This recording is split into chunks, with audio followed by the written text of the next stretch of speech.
We've had a mixed result so far from the stock market this week, although as you can see, the majority of them are in the red. But that doesn't stop these 4 dividend companies this month from increasing their dividends.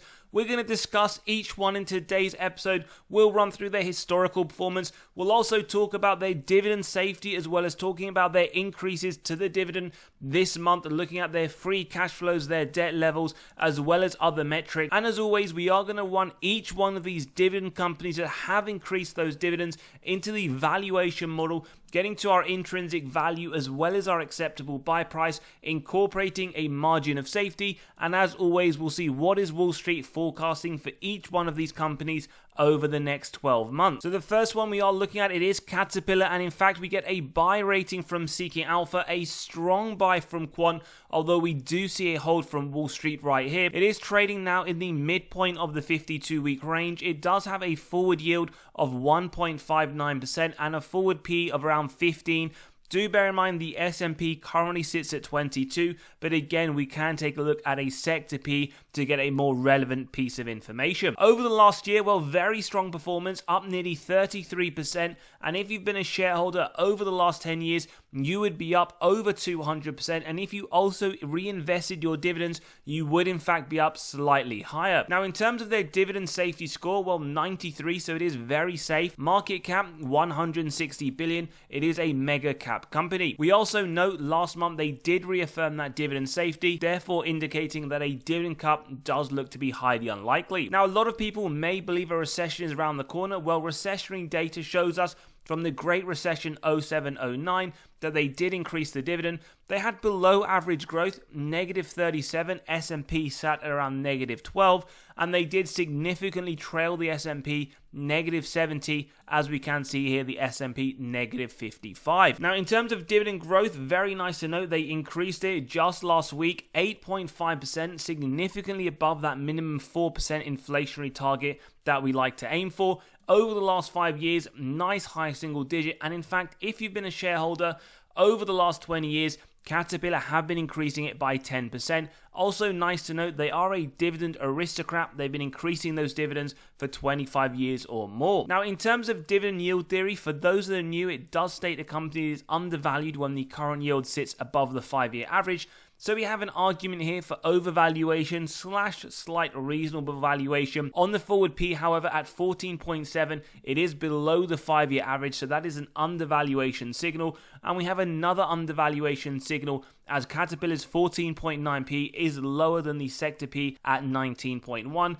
Just bear in mind though, we're not looking at any of these models in isolation. We will conclude towards the end. We then move on to the free cash flow payout. As always, the earnings is susceptible to manipulation by management through accounting. Below 40% if you want to be industry specific, heavy equipment makers like Caterpillar. For me personally, below 60%, because then we do see that nice double-digit increase that we have seen from Caterpillar for quite a number of years over the last 20-year period. Now, one thing we would say is, over the last 10 years, it has been pretty much below 60%, but above the 40% for the industry. 2023 at 27% is looking positive.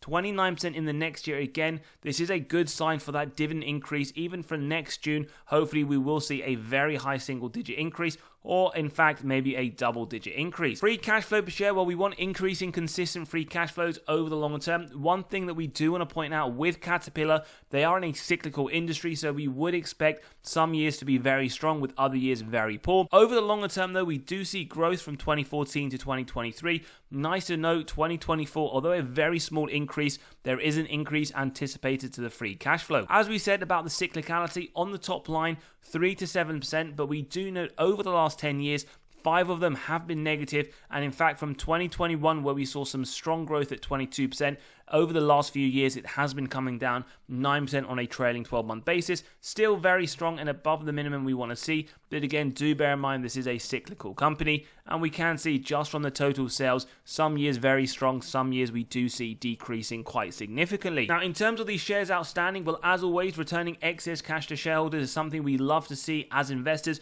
They have done that over the longer period, in fact reducing it by around 121 million, so always great to see from companies, especially those that increase those dividends at a very strong rate. ROIC then, return on invested capital, 10% or more, again 12% plus plus if you want to be industry specific, giving us faith that management are able to effectively allocate their capital. Last 3 years looking very strong, in fact increasing on a trailing 12-month basis to 25%, so great signs to see as investors. But again, I would say incorporate some kind of margin of safety when we do look at this valuation due to the cyclical nature. In terms of the operating margin, well, plus 15%. What I would point out here is they have had operational efficiency. It has increased from 7% to 20% and looks to be higher on a trailing 12-month basis. So that is positive, but do note most of the years, or in fact half of the years, it has been below that minimum we want to see. In terms of the free cash flow, a lot more positive, well above the 5% consistently. 15% 2023 as well as on a trailing 12-month basis. Finally, we move on to the net debt to EBITDA, the earnings before the interest, tax, depreciation, amortization. Below 2.5. Now, what these numbers signal are the number of years it would take the company to pay off all of their debt net of cash on hand. 0.53 in 2023, 0.7 expected next year, so significantly below 2.5. And given this correlates to both dividend safety and balance sheet strength, we can see the dividend does look to be safe and the balance sheet does look to be very strong for Caterpillar. Now let's jump into the valuation model, and as always, if you do enjoy the content, value is being provided, smash that like button, hit that subscribe and bell button so you are continually notified of these videos as they drop. Now typically on this channel we do deep dives of companies running through every single one of these models.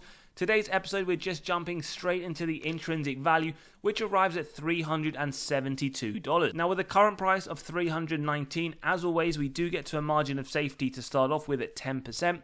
We only execute on that if it meets our 3 golden criteria: wide moat, strong financial metrics, good forward-looking data. If you believe that for Caterpillar, well, it is a buy up to $334, then we keep going till it's near the current trading price. And in today's episode, it isn't too far off. It's not quite there yet, but around a 15% MOS level. That is based on the estimates and judgments that we have run through. In terms of Wall Street and their forecast, well, they see 16% implied upside, $370 price target over the next 12 months. In fact, they do agree with our intrinsic value. So again, do let us know as always though if this is one that you are adding, or maybe you are looking for a larger margin of safety. Now, before we move on to the next stock, just to let you know, we have released our latest free weekly article. If you want to gain access to this or any others, all completely free, do click on that pinned comment below. For example, if you want to see the websites and resources we use, this article will run through them, all the screeners we look to identify high quality stock. Or if you just want to know 12 undervalued high quality stocks that are looking like trading at a discount, again, do go ahead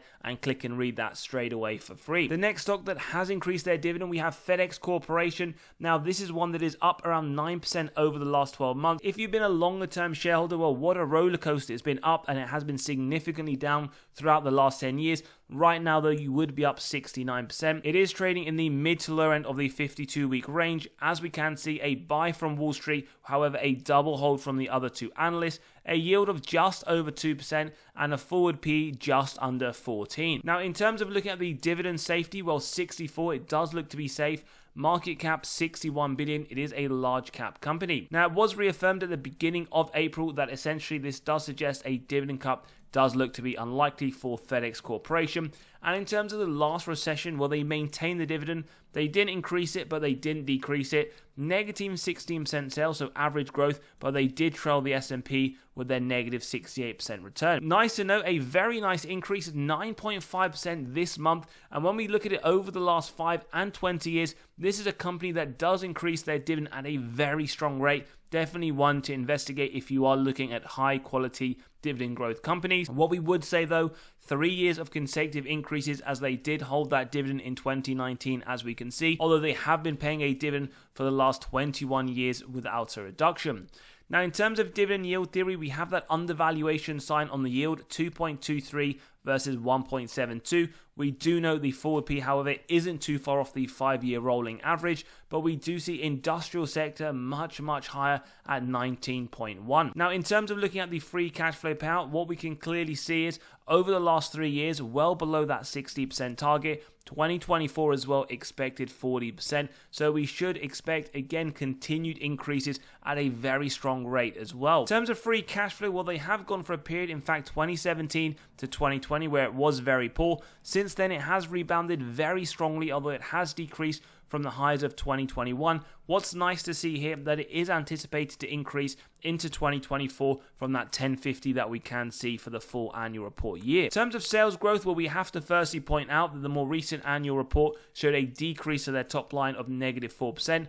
Otherwise, year on year, on average, they are getting at least between a 3 to 7% target. Then when we look at it numerically, we can see they've pretty much doubled their top line from 45 billion in 2014 to 90 in 2023. And they also do some share buybacks very similar to essentially Caterpillar that we just reviewed, going from 310 million to 252. We then move on to the ROIC. Now, we do get a nature here that it has been decreasing, but at least over the last 3 years, it is straddling around that 10%, and we also see a 10% on a trailing 12-month basis too. Now, in terms of looking at the margins, one area that I would say they do lack of this company, above 12%, but we don't see them hit that over the last 10 years. And the same can be said for the free cash flow margin, a little bit more positive over the last 3 years and trading 12 months. But again, just one area that I would say possibly think about in your investment piece, or in fact incorporate that into your margin of safety. Net debt to EBITDA, well, we can see over the last 3 years below 3,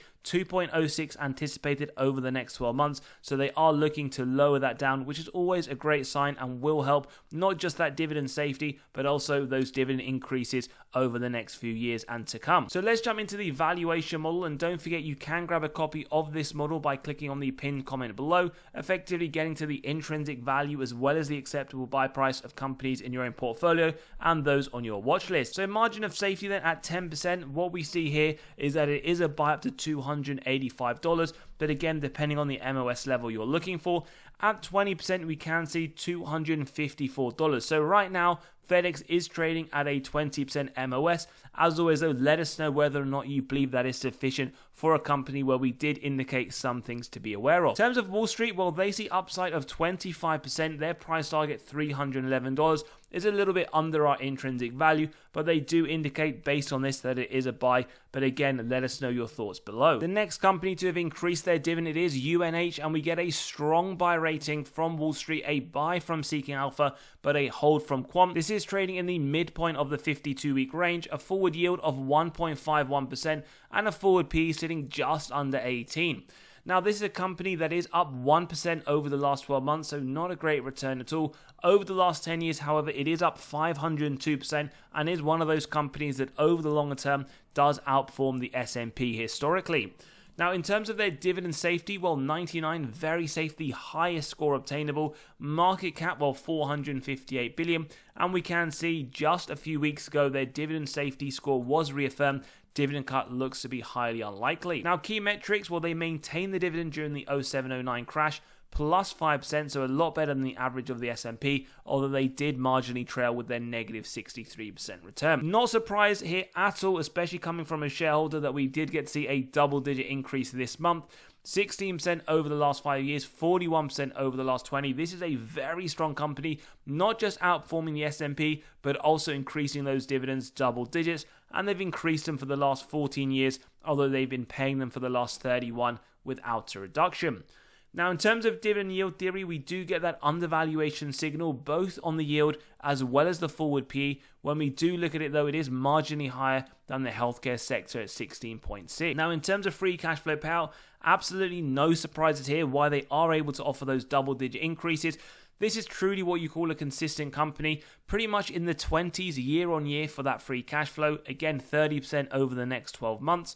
And when we look at the free cash flow per share, well, look at that consistent increases over the longer term and anticipated over the next 12 months to continue to increase. We then draw your attention to the sales growth, which is a lot better than the average we want to see of 3 to 7%, pretty much double digits over the majority of the last 10 years.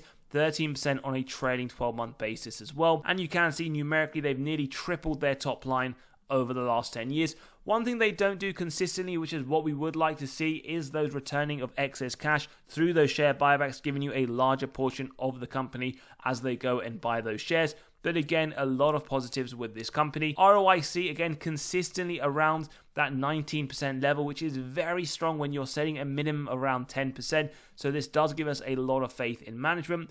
But again, not all companies have everything perfect. We would like to see their margins a lot better than what we see now, as well as the free cash flows. But given they've been consistently strong, it does look like this is where their margins are historically sitting at. Then we tiny look at the net debt to EBITDA. Again, significantly lower than the 3 we want to see as a maximum. Downward trending as well. Anticipated to be below 1 in 2024 at 0.97. So a strong balance sheet, and it's definitely a strong dividend, as we can see from that 99 score. So in terms of the valuation of UNH, let's get straight to it. And today's episode, the average of these three coming to $562.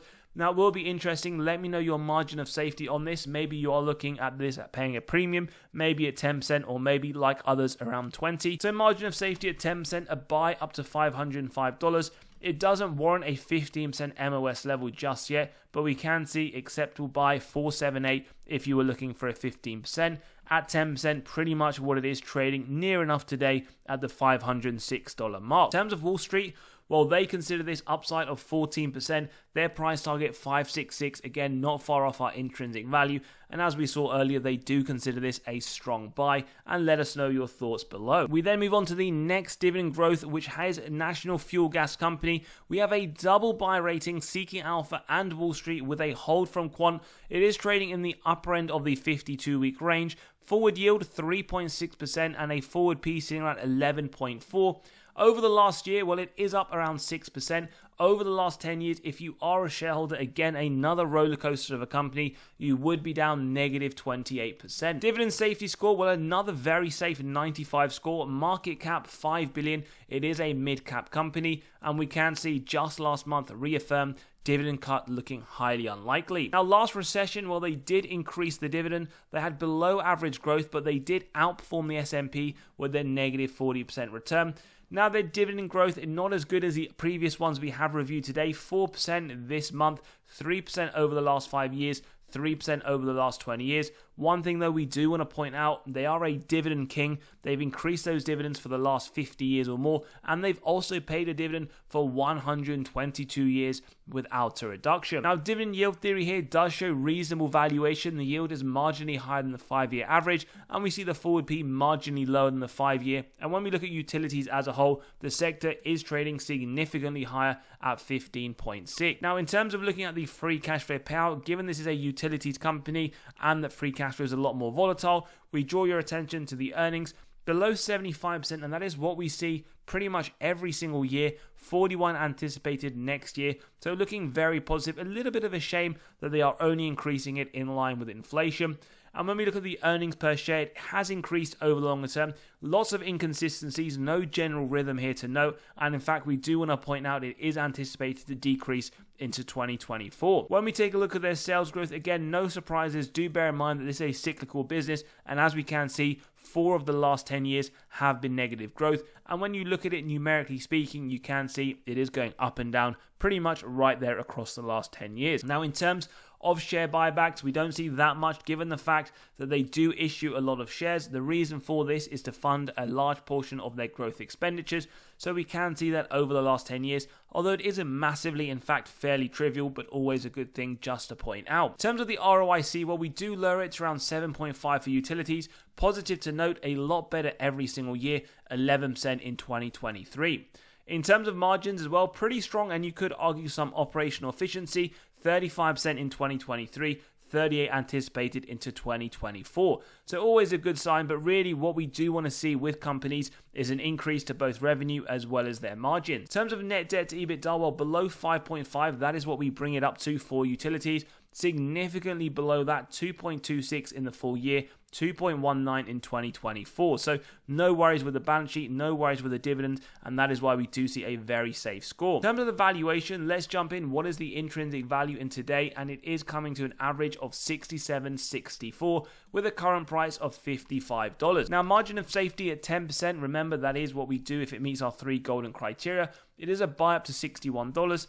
15% a buy up to 57.49, 20% not too far off, so it is edging towards a 20% MOS level for this Dividend King. In terms of Wall Street and their forecast, well, they in fact see 19% upside, $65 essentially price target over the next 12 months. So a 20% MOS level, 19% upside for a Dividend King is definitely one that could be very attractive and one to consider. However, as always, do let us know your thoughts in the comments below. Are you looking to add any of these? Maybe you have and you're very happy about the dividend growth, or maybe these are ones that you are just not looking to consider. As always, if you've enjoyed the content, smash that like button, hit that subscribe and bell button. We'll see you all on the next one, and for now, take care.